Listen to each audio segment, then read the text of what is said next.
شپېته کلن کریم الله هغه کډوال دی چې 2 کاله وړاندې له پاکستان څخه د خپلې کورنۍ سره یو ځای هیواد ته راستون شوی او دا مهال د کندهار په کرت سیمه کې په یوه کرایي کور کې له ستونزو ډک ژوند تېروي.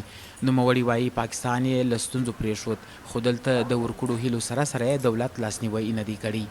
دی ول چې تاسو مځکه درکوو پلانکۍ درکوو خو مځکه هم نه وس ول هغه هم نه وس اوس هغه د مځکې او د ګوره چې بازار یې اوس د زموږ د کار یو زمینه دې راته برابره کړي چې موږ یو کار وکړو. اوس دا زه په خپل خیال سره یم پیله دا دی اوس ماشین نه لرم میاز نه لرم غچین نه لرم شی نه لرم زه کار کوم.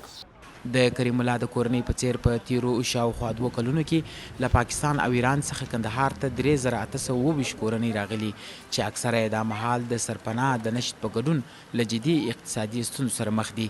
د کندهار د کډوالو چارو رئیس دوست محمد نایاب وایي هیواد ته له ګاونډیو هیوادونو د ورتلونکو کورنیو شمیر کې زیاتوالی راغلی او دوی هڅه کوي چې د سرپناه په ګډون د زده کړو او کار زمینه ورته برابره کړي. موږ اکثره د دغه بیرته راستنېدونکو کورنیو سره په موقعي مسایلو کې مصروفه یو. د دوی د تذکرې، پاسپورټ، نکاحات، همداراز د سرپناه د څښاک د اوبو برابرول، د تعلیم زمینه سازي کول، همداراز د روغتیا د برخې لپاره اسانتیاوې برابرول.